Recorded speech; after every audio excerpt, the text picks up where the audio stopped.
Good morning, good afternoon, and good evening. Wherever in the world you may be tuning in right now, we want to welcome you to our fabulous show.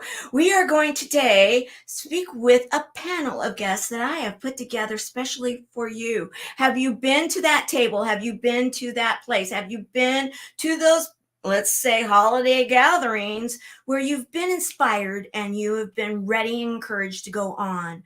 Or have you been to those where maybe it hasn't worked out that way? Well, either way, we are going to be talking with some people that understand this subject and so much more. So let's get to it.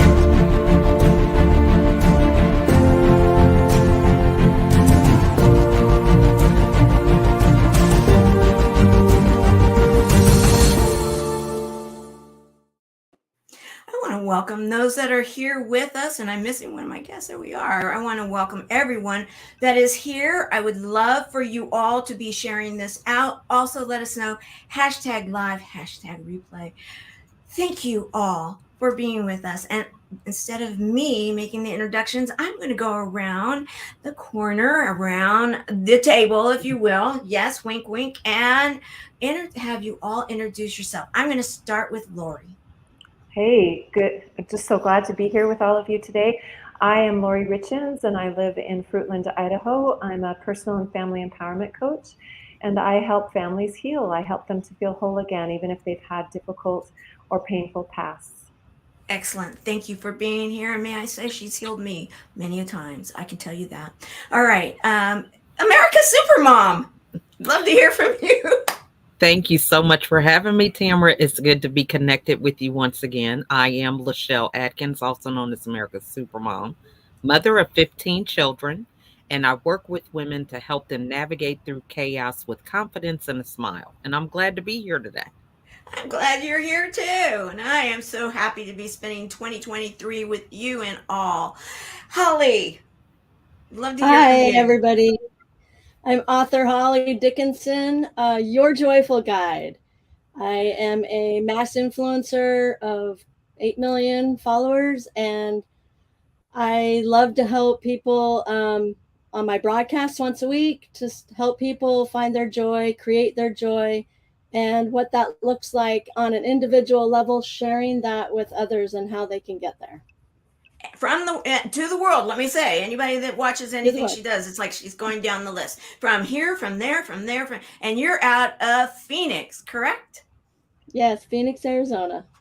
Excellent, excellent. And then we're going to round it up with the person that inspired this show today. Johnny, why don't you introduce yourself? Well, thank you, Tamara. First and foremost, ladies, it is a pleasure to be here with all of you. Tamara speaks very highly of y'all, and I'm so excited to be here.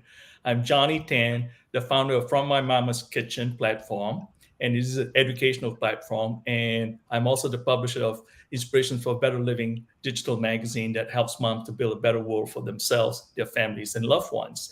And I'm also an executive career and life coach and mentor as well, helping people to get into their very best self through living and performing in their genius zone. Thank you. Excellent, excellent. So thank you all. We're going to do this. We are going to share a video to set the mood, and then we're going to go on. Don't you just love kitchens?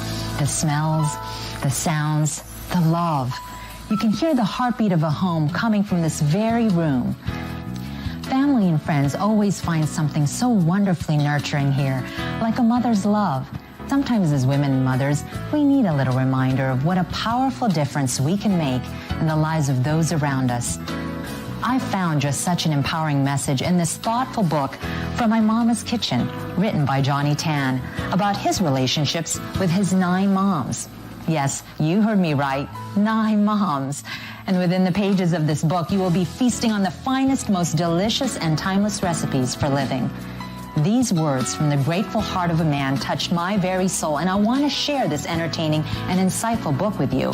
It belongs in every woman's kitchen. And no, it's not a cookbook, but it is a powerful little book filled with stirring and positive recipes for a life well lived. Motherly love transcends all cultures, and within these pages, you will find a loving tribute to women and mothers everywhere. As I read its simple yet profound message, I was encouraged to be all that I can be as a mother and as a woman. From My Mama's Kitchen is a book you must have for yourself, and it's a marvelous gift for all the special women in your life. Endorsed by the National Association of Mother Centers, this book reminds us of the lasting difference we can make in the lives we touch. Spread this wonderful, unconditional gift of motherly love to everyone you know. Read From My Mama's Kitchen. You will treasure its powerful message.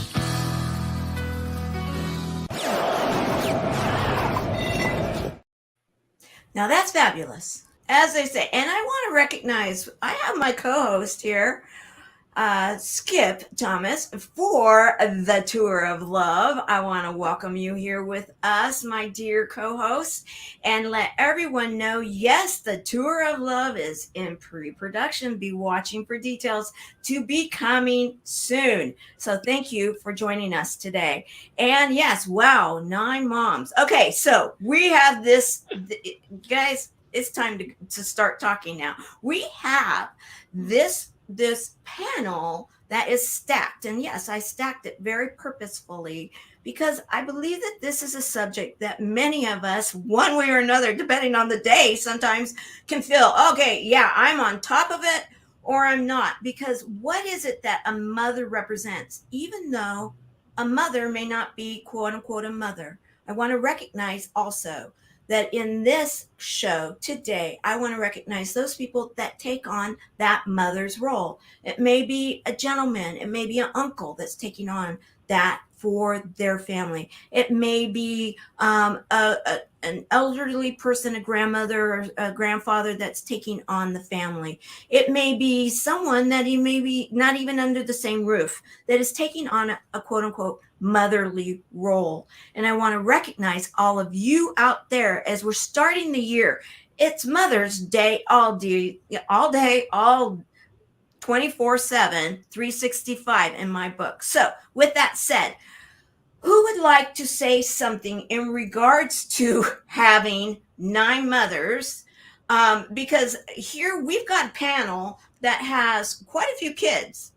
All of the mothers here, yet many of you are doing other things to help others find, if you will, their best self in that role, outside of that role, whatever it may be. Because one of the things also that came to me as Johnny and I were talking was that I would go for family get-togethers, and it depends on what year or what decade it was, if I was at that table crying or laughing, and not crying for tears of joy. So it's not always that we get together and we have an amazing time.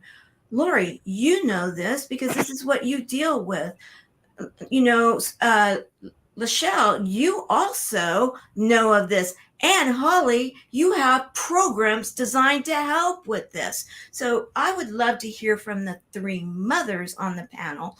What is it that you would like to be sharing? It can be in a motherly role. It can be in a coaching type role. When we're looking at a new year and you've been at these get-togethers or you've been by yourself, because so many have been, what is it that you want to share that is inspiring, joyful, and encouraging to help them that are out here watching? Who'd like to start? I'd be happy to begin. Okay. You know, I spoke at an event in November, I believe it was, and it was in the state of Utah. I live in Idaho, and I was a guest speaker. And one thing that I've learned coming from a very broken background like I have come from is there are a lot of people aching for that maternal voice, that maternal mentoring, that maternal wisdom and guidance that they didn't necessarily get from home. And I did a presentation on the importance of families and how I help families heal. And there was a young man, he was maybe 30, 35 years old afterwards, who came to me, and he just had tears in his eyes, and he'd hold me. He'd just kind of fall into my arms and hold me momentarily. And then he would step away, and then he'd tell me the story about his mother who was addicted to drugs and some of the circumstances of what he saw as a little boy and how it affected him growing up and how it's affecting his life now. And And then he'd pull me in and hold me again, and then he'd step away. And one of my passions is recognizing that sometimes people need that surrogate parent. And I look back at, Mr. Rogers' Neighborhood, and he was this male mentor for so many people growing up. And he really helped establish a foundation of slowness and stability and consistency. And I have felt personally, as a mother of 7 children and a grandmother of 12, that I want to offer that to the world. I want to offer people that maternal voice that maybe they didn't get from the kitchen table. And sometimes that's the best we can do. Sometimes all we can do is search for that surrogate, and it can be really adequate. It can fill those holes where it's not being filled in other places. And this is your current crew, right? My current crew, yep. I love it. And to let people know, I've met some of your crew, and so impressed with them. And you actually, I'm going to share something that you said here, and then we're going to go on, that really touched me. Hi, I'm Lorrie Richins, and I'm a personal and family empowerment coach. And I am on a mission to help families heal from their past so that they can flourish in the future. I myself come from brokenness and abuse, and I know what it takes in order to create something that is healthy and positive for our posterity. And I attended a conference some years ago that really had an impact on me. And the speaker said something kind of along these lines. He said, for some of you in this room, your greatest mission, perhaps your only mission, will be to absorb all the hate, anger, and pain, and from you go forth love. And I realized that that was something that I was going to need to do in order for me to create a healthy family, and I've been able to do that. And now I help others to do the same. All it takes is one generation to change the past into something positive in the future. I did it, and I know you can too.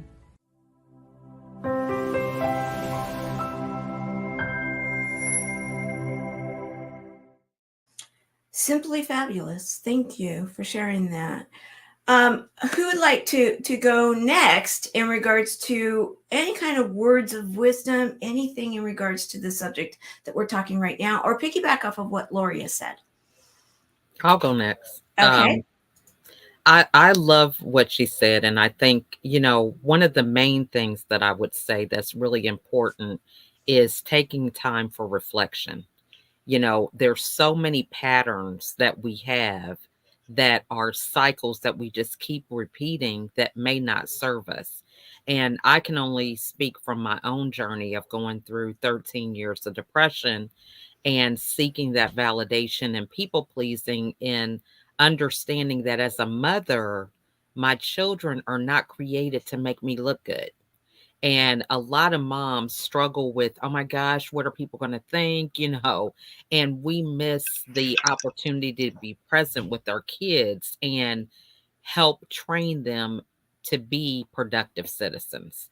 We don't come into this world making all the decisions correctly, and even now I'm 52 and I still am making mistakes. So I don't think that's really the criteria that we should use, but because there's so much pressure, whether we're placing it on ourselves or we're falling into the societal norms, we get into the situation of believing that, our kids can't be kids. My husband is also a pastor. So then there's that pressure of feeling like, oh my gosh, they can't do this. What are everybody at church going to think? So I think really having that ability to love unconditionally and recognizing that part of the role of being a parent is to train the children, and you can't train somebody who's perfect.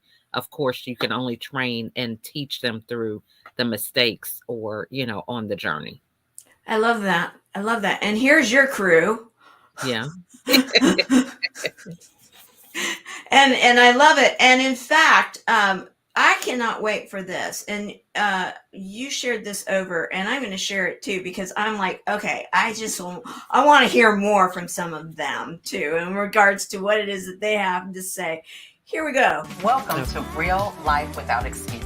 I am America's Supermom. Yeah, I love how we had our own fall festival. Whenever, Oh, yeah. That was just too funny. That was fun. recognize who you are, what you'd like to see in your life, and who you'd like to partner with. I love that. And, that's coming from a place of power. She makes. I have written with women who have been through things I could not even imagine. You can tell the old story. Don't dwell on the old story, because most of your friends are not trauma counselors. Fabulous. Thank you so much for that. Holly, what say you in regards to all of this? Because I've known you for a while, and total disclosure, guys, I met Holly at one of the very first events, one of the very first things I ever went to support a mentor of mine that was helping with the nonprofit. And she and I were teamed together, and it was an experience that changed my life. There's been a few of them with the people here. And it was one that I just felt this unbelievable connection to this woman. So you follow what they're doing, and you've had an amazing transformation in the last year and a half, right? I'd love to hear a little bit about that and what it is that you would like to share in regards to what we're talking about. You're on mute. Let's get you unmuted. There you go. You're on mute now. Okay. All right. So what you're talking about, first off, that was great. Our meeting, that was so incredible. And we have such a beautiful friendship because of that. I'm grateful. What I have come from a very broken childhood, past family system, right? Also. And so, when you go into adulthood, you just start going, right? You do the best you can. I buried so much trauma, but I didn't realize I was doing that, right? And then in my adulthood, it started resurfacing and wreaking havoc on my life. Now I've raised a beautiful family. You just go into mom mode, and you do the best you can. You raise your family to this vision you have, your hopes and dreams of how you would want your family to be. So I raised my family in a way like everything that I saw that I wanted that I didn't have. And so I was on the path to create the most beautiful family, and I did. And I gave them everything I didn't have. And so and when I say that, I'm saying that about the love and the tenderness and the connection and just non-brokenness, okay? Mm-hmm. And so, and my loving, wonderful husband as my teammate, we did that together. Yeah. And so,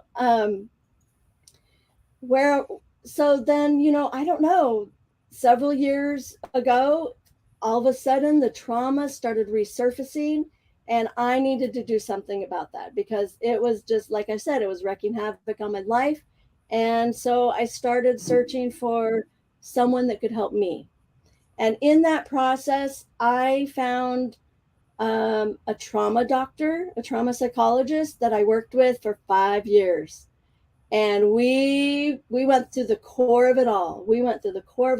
And we healed it. All the stuff. And, there's things I didn't tell my mother until I was 50, 51. And, but it was all part of the healing process and so here's the thing, we can come from, and this is one of the things I'm putting in the book that I'm writing now that will help other people find their joy or create their joy to find that happiness in their life, is that you can come from the most broken background and you can still create the most beautiful life. But it is all up to you. And so the most important thing within family systems is, first, you need to heal you. You need to go into the core of you and heal the pain heal all those things that maybe you don't even know what they are. I had buried it so deeply, I didn't know what it was until the doctor, we started working together and it started uncovering, and I'm like, oh my gosh, there's so much here. No wonder, right? And so as you heal you, guess what? You start healing your relationships. I am a cycle breaker. And so I was determined to not repeat any of the cycles that the family system had. I love my family. I come from 7 siblings and a mother who raised us all alone because of the situation from my childhood. Okay. And so I get it. Wow, you know, but I am the catalyst for the family healing, right? I am the cycle breaker. So it starts with me, but first I have to heal me. And I did that. And so now that affects all of my relationships. And I'll tell you what, it has changed all my relationships because I have healed within, right? Mm-hmm. So that's what I would say first that's what you got to do. That will help you when you go to these family events or whatever, that if you are going as a healed person, those things aren't going to make you cry like they used to. Mm-hmm. Those things, because they're not, touching all those painful parts, because then you've healed them, right? You've healed that. And now you can go and just be love to everyone that's there. And if they say stuff, it's not going to affect you like it used to, because you know what? You know who you are now. You've healed all that. And those words just don't affect you the same. You have better boundaries. It is a whole different story. So that is the first big step you need to do to heal any family system, is you heal you first. I love it. And in what you do, just to bring a little bit more, you put mustard where your mayonnaise is.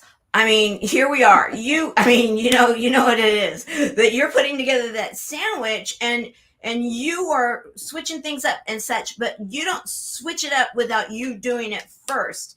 And that's one of the reasons that what you do has an effect on so many people. And I'm just going to share this, guys, because this is recent. And so when, and I've been watching this woman, so yeah, let me just say this too. Anybody that has a message out there that you feel you need to be sharing, share it, because there's people that need to hear it. And I went on because I wanted to create something to share what I see about you. And I asked permission to do this, and thank you for giving it to me. And this is what I came up with, because I thought it was important for people to understand something that I'm going to say after. Hello, everyone. It's Author Holly, your joyful guide. And I'm broadcasting from Phoenix, Arizona, USA. I want you to ask yourself, how are you taking care of you? Since the beginning of January of this year, I started a series about how to learn to love yourself. And I've had 17 subtopics in that area. So today I'm just doing a check-in. Every once in a while, it's important that we stop and take an account. Am I doing what I need to do? And I feel like I can share in depth with you because I took that journey myself. Schedule some time journaling and see how you're doing in your process. So thank you. And the thing I wanted to bring up was the accountability to ourselves. I think that that's a very big part too. And that's what I want to go into next. And I want everybody, so thank you. I want everybody to now be hearing from the person that inspired this.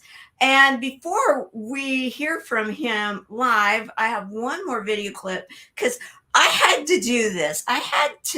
You know, 9 moms. I needed to know a little more. So I was a little bit of the investigative journalist here. And this is what I found. So here we go. Hi, my name is Johnny Tan. I'm the author of From My Mama's Kitchen, Food for the Soul, Recipes for a Living.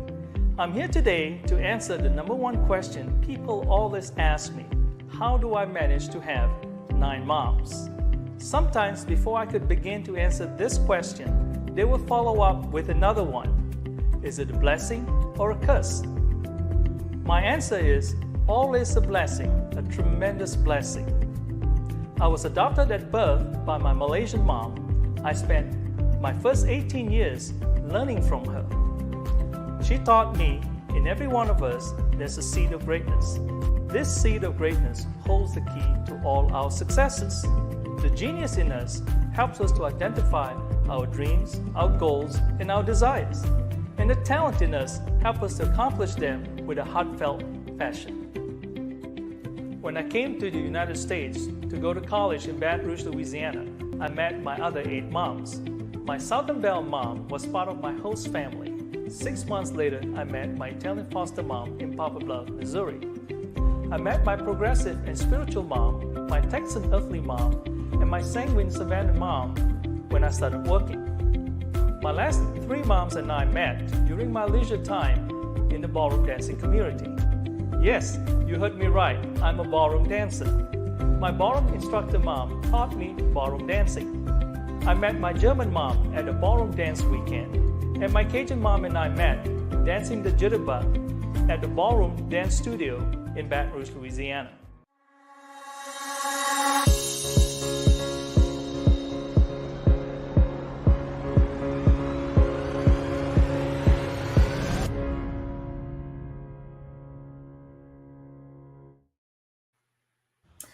So thank you for sharing what it is that these women have influenced on you in such a big way. And what was it that started it in the very, very beginning? I mean, you're a business person, you're doing what you're doing, you're going to school, you're creating a life for yourself. And then all of a sudden, whoops, now I'm going to write a book about these 9 women that are in my life and call it something that everybody can understand, a kitchen from the kitchen. Yes, and thank you very much. And ladies, I hear all the wonderful stories that y'all are sharing. Everything is just unique and different, and that's the beauty of what we're talking about today. And for me, what happened was even with the book, the recognition of all my 9 moms came by accident. And this is a guy speaking, y'all, and I'm sure y'all can understand this. I wanted to write a book from my mama's kitchen, Food for the Soul, Recipes for a Living. And the intent was like, my mom is getting old and I like all the food recipes that she had. And I was trying to preserve the food recipes, right? And I thought, well, I better start collecting all those food recipes. Well, guess what? 7 years went by, nothing happened because I just couldn't get it going. And then finally, my Italian foster mom at that time, who was 91, called me up. She calls me up every January and said, hey, after wishing you a happy new year, she says, by the way, when are you going to finish this book? I hope you finish it before I die. I said, yes, of course, definitely. I need to do this. And so I ended up writing. I told her, I said, well, in April, I'm going to start sitting down and start writing the book and talk about the food and everything else. And lo and behold, what happened was, as I started writing, what came to mind was, it's not the food that matters. It's the motherly wisdom, the nuggets that I've got from all these wonderful ladies at different times in my life, because they all came in at different times in my life over the course of 15 years. And they were there. They were my teachers, my coaches, my counselors. They were the push when I'm at stop, the guide when I'm rolling, and the cheerleaders when I was just inches away from the finish lines. And so, lo and behold, that became the essence of everything else and all this wonderful unconditional motherly love that came forward. And I kept the title of the book the same because what happened was the genuine conversations that I had were all at the kitchen table or in the kitchen. And if you recall, in our lives, to be honest with you, if you think about it, we just sometimes we take things for granted. When we get called to, see our parents in the living room and they use your full name, you're in trouble. So, but the conversations, the heart-to-heart conversations that you can have is in the kitchen. Kitchen is where the heart of the home is at. And so that's the wonderful connections. And the beauty in my situation is that my 9 moms, they all have specialties in their own areas. And the funny thing about it, I remember my spiritual progressive moms once told me, when you talk to your mom in Malaysia, I'm sure she asked you, how's everything? And I said, everything is okay. Everything is fine. No problems. And she says, we mom knows that's not true. Because I didn't want to worry my mom back in Malaysia. And over the years, thankfully, my mom in Malaysia finally had a chance to meet all the other ladies. And she was very thankful that these women were in my life that became my surrogate mom.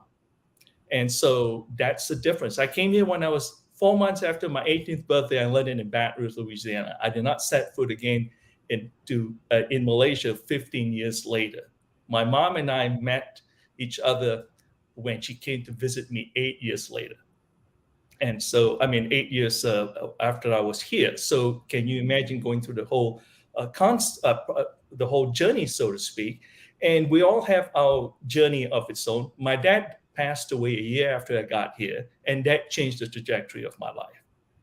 That pretty much like, God has a plan. My parents have a plan. I have a plan. And somehow it just have to mush together to where I'm at today. And I wrote the book in honor of my 9 months because then I realized that the power of unconditional love that started at home. And I've been through the process of also talking to different people. And one of the most important things that I actually encountered, what was fascinating, is that, of course, women like, oh, wow, we have a guy talking about the moms. Couldn't be any better, right? And when I went through my book signings at the various Barnes and Nobles all over Texas as well as in the United States, I was surprised when men come to me and thank me for writing the book. That threw me off guard. And they would come and say, Johnny, I had 4 moms. I had 3 moms. And there were a couple of them, the wives had to remind them, you forgot Miss So-and-so. Oh, yeah, of course. That's right. And so that was the fascinating part about it. That totally caught me off guard. And so I think if we go back to the concept of the power of unconditional love, it goes back to the home, especially in today's world. We all have different journeys that we're on, but the beauty of it, personal success begins at home. The home is the first classroom that everyone encounters. The home is the first place that everyone learned about love. And I know that we all have different journeys. And the biggest thing that I tell people when someone had a tough time, growing up and so forth, we all do, believe me. Nothing is perfect, right?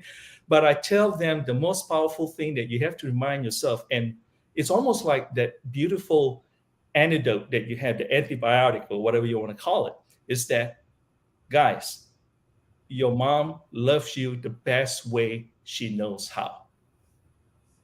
And that somehow, when they hear that, it was like, because they thought like she don't like me or whatever, and being from someone from me, which is interesting because I was adopted. Don't forget that. My parents didn't want me to know that I was adopted because a lot of times, like I say, they call it tough love, right? Very easily as a child, you can come across, well, you control this, that, and all that because you don't love me. And before you know it, that kids run away from home and so forth. And so, but the flip side is, I know that's not true. They are trying to love you the best way they know how. So anyway, I hope that answered the question. I love that. And in fact, what I want to do is piggyback off of that and go into this next area as we go into the second part of the show. And that is, because all of you, and I want to just say recognize Helene Wilson. She comes in and she also recognizes those that are here, and she always is saying very sweet things, and so thank you very much. I appreciate it. And 9 moms, wow. And you mentioned something, Johnny, you mentioned quite a bit here, yet something that I really want to going into the second part of this is that the power of unconditional love, yes. And also something that Holly, you did when you were talking about back a year, last June, but you started last year at this time last year, when you were, talking about how love of yourself, love, the 17 points that you were going with, the finding the joy in our lives. Now, when we look at all of that, that means we've got to find the joy in our lives. Where is it missing? Sometimes it's non-existent, or it's missing, or it's been scabbed over, or possibly we didn't have that unconditional love at home like some did. However, the good news here, and that's why I love this panel, is that by doing some work, and something you said, Lorrie, in your video that was like, wow, it hit me between the eyes, and it can, one generation, we can change patterns. We can change those generational patterns. We can, and something that you said, LaChelle, and have said many times, I've heard, is that, it's like today. Okay, we have today. And, so then I'm thinking, okay, generational patterns, one generation, is it too late? Is it too late to change today? And that's what I want to be talking about right now, because we're going into this new year, and some people are on the calendar year, but I look at it as, if you're watching this in evergreen, and it is any time of the year, and it could be years in the future, I want you to realize today is today is today, and today can change your whole entire life if you make that decision. And Johnny, you've got your magazine that's dedicated to that on a monthly basis, and I want to thank you for that. So who wants to jump in now? Because what I want to do is to say today is today is today, and we can have today and then go forward with our loving ourselves, finding the joy, recovering from whatever we need to recover, because there's so much hope in that. Lorrie. Okay, you're on mute. Let's get you off mute. Okay, there you go. So first of all, I just want to clarify that, we're talking about healing, and healing isn't about no longer being triggered. One thing I absolutely have learned is that we're inevitably going to be triggered whether we come from a painful past or not.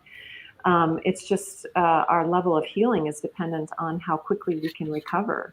And I get triggered on occasion still, but I know how to recover. I have the tools in place to know how to move forward without being damaged like I was before. And the other thing that, talking about the kitchen table, I grew up in a setting where if it was stressful, a topic was stressful at the table, or it could end up having some kind of ramifications later for my mother, she'd, kick me under the table a little bit to just give me that look and remind me, a little jab under the table, that, this isn't a topic to be discussed. And so, a lot of suppression takes place at the kitchen table as well. And yes, we absolutely can transform that to have it be more open dialogue, and to have us have the capacity to communicate more clearly and deal with our pain. And just to add one more thing, I personally have found that it's not helpful to leave the past in the past. That's where our pearls are. Like, we have to look at the past, and we have to be willing to deal with the pain of looking at what those lessons were, from what was helpful and what was hurtful, so that we can find the pearls and pass those on to our children and help them to learn what, hopefully they won't go through what we had to go through, but we still need to pass on the life lessons for them. So I just want to wrap up with one other principle I learned in the kitchen. my mom gave me free reign of the kitchen when I was growing up, and I loved to cook. So I would make these fancy desserts, and I would make soup where I'd throw in, practically everything but the kitchen soup. And I became, really good at making a good pasta spaghetti sauce. And I didn't always have the ingredients. We didn't always have the ingredients from a recipe in our kitchen cabinets or in the refrigerator. And I learned how to cook without recipes. And to this day, I'm very good at taking very minimal ingredients and making something very favorable out of it. And I think there's a big principle associated with that some people feel like they have to have a happy family only if they've had all the ingredients put into place. But we can learn to live without a lot of things, whether we get that surrogate parent that, Johnny had been talking about, or just a good friend that, can help untangle our thoughts when we're congested with, things in our head. And there are lots of beautiful things we can still produce if we've been limited in our supply. So that's why conversations like this are really important for people to see that you can have a very good outcome when you've had maybe a difficult beginning. Mm-hmm. I love that. I love that. Thank you for sharing. Who would like to continue? I would, but I think another element to remember is the ability to be vulnerable. A lot is going on with social media with highlight reels, perfect pictures or posts. And, when you have that element of being vulnerable, it makes you relatable and approachable. And for me, I choose to live my life without excuses. And when we get vulnerable, I had a rock bottom experience. I was an only child, high achiever, and going through depression and not knowing how to navigate through that. It really taught me a lot about people that I normally wouldn't even be in the room with. I learned to understand that now I'm an advocate for people that I probably wouldn't even been in the same circles with. And so when you have that ability to speak about the rough times, about the unpleasantries, from whatever platform, it makes it where people don't have an excuse. I know for me, when people say, hey, you know what? She has 15 kids. She went through 13 years of depression. She was hospitalized 3 times. What is my excuse? There is no excuse. And so when you get with the right people and make the conscious choices to change your environment, then there is no limit to what you can accomplish. And so that helps people to be inspired, seeing that they can do it for themselves, that it's not some kind of recipe that they are missing the secret ingredient. They can learn to use what they have and connect with the right people so that they can have the life that they want for themselves. I love it. And in fact, I'm going to share one other clip about you because there's another element in your day that you talk about in this clip. You're a coach, you're a speaker, you even got a podcast and a TV show. Yeah. So that's a lot. Yeah. I think, I feel like there's always work to be done. And it is about systems. And I think that you can do more with less time if you're obedient to what God tells you to do. Come on. Yeah. Okay, obedience to God. Mm-hmm. Because He really is the one that designs my day. I just have to take time to listen to Him. And every day He brings what I'm supposed to do. That's just how I look at it.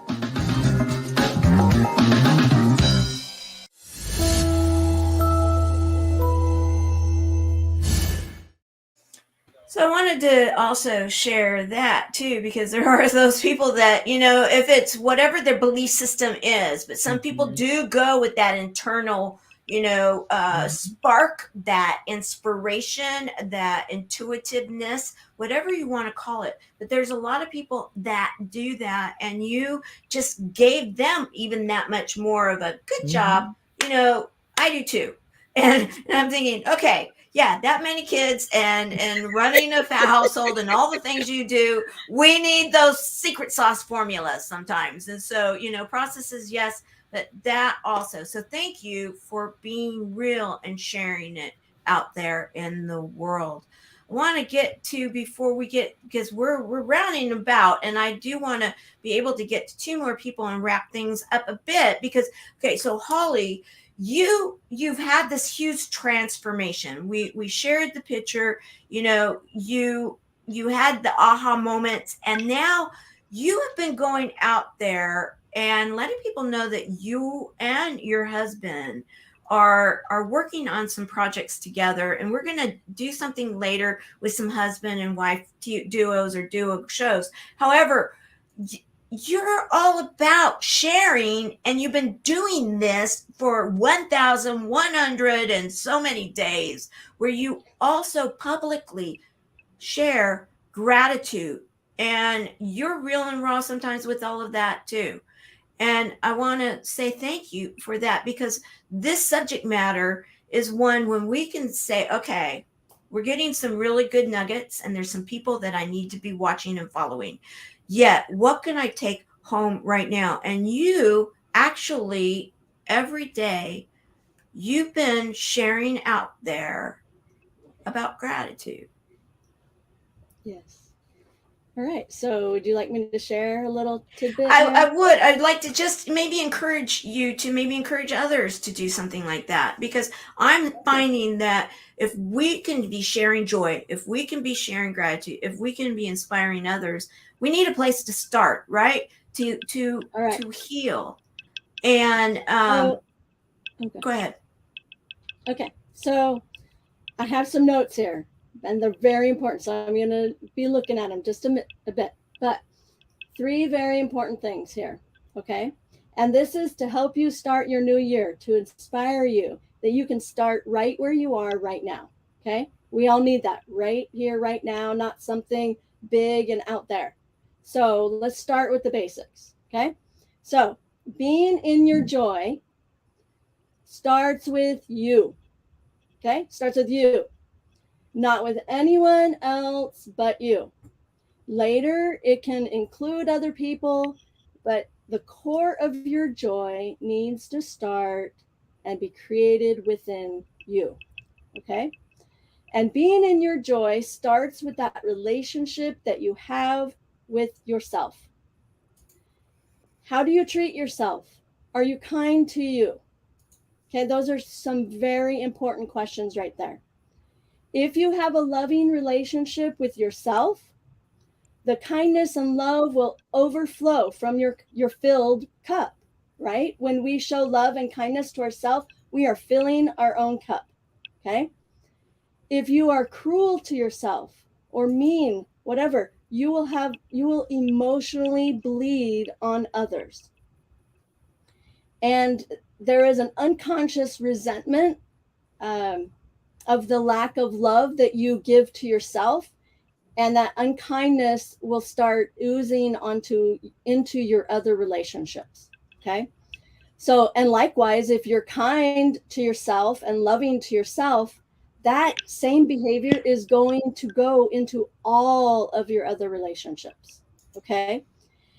Now, to develop that loving relationship with yourself, create this new habit, okay? And do it every single day.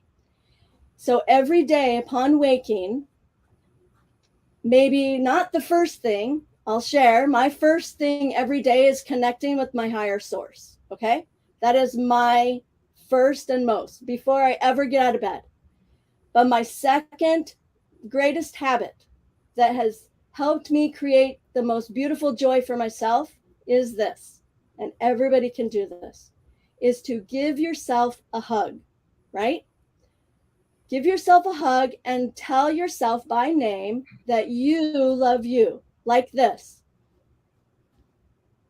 I love you, Holly. And really mean it. Use your name.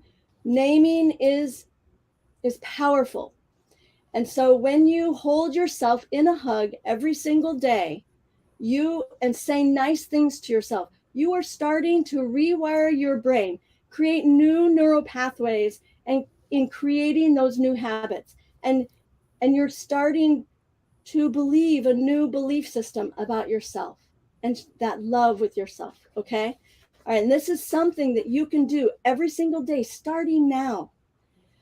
All right, let's see. And I call this the Holly hug, okay? All right, that's called the Holly hug. Of course, For you, it would be whatever your name is. The Tamara hug, whatever. Okay.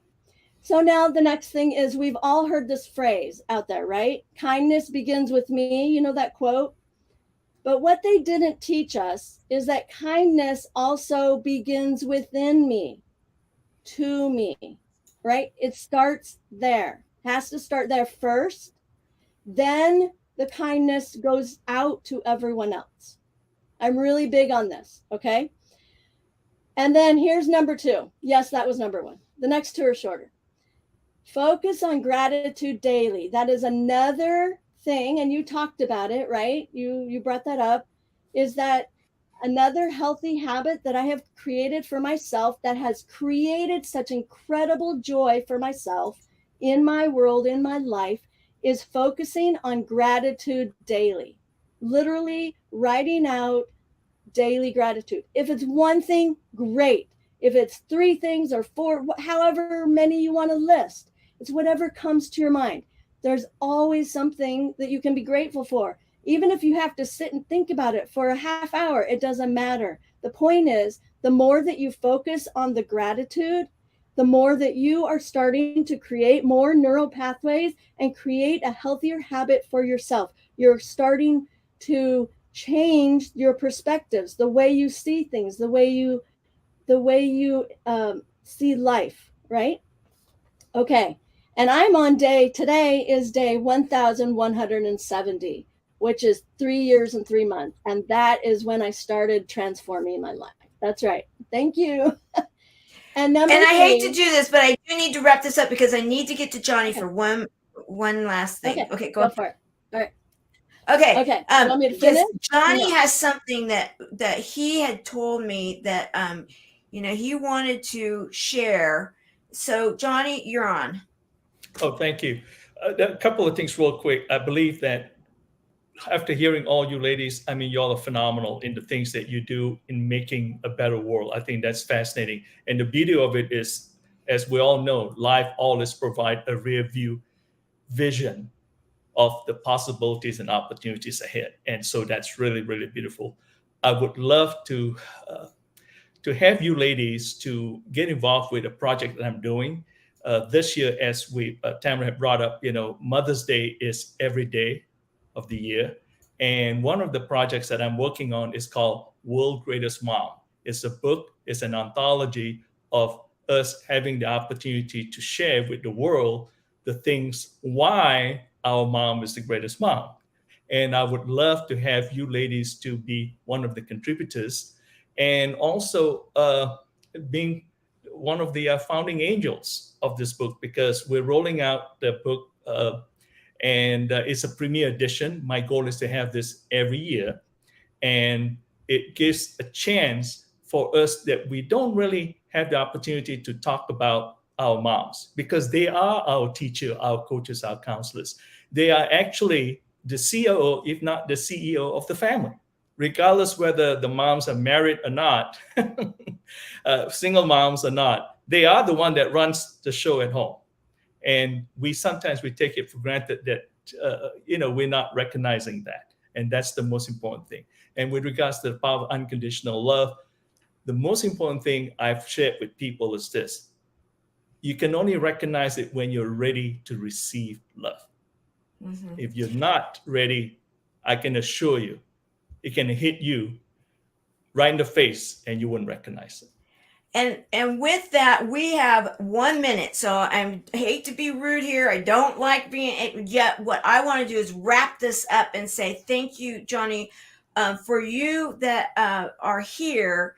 He's the one that helps to announce every time the Chicken Soup for the Soul comes out. So, I mean, he knows what he's doing. He knows what he's with helping with branding, and he's starting this, and he wants to invite all of you to be a part of it as a gift to you and being a part of this panel. So I wanted to say thank you, Johnny, for that. And I want everyone that is here watching this show today to realize this, that your lives matter, that you are special, that this group here, follow them all. And I didn't do this and I should have. However, the bottom line is this: get your writing books out, that I am going to ever so quickly share some links, or you can go to YouTube and you'll be able to get hot links for every single group.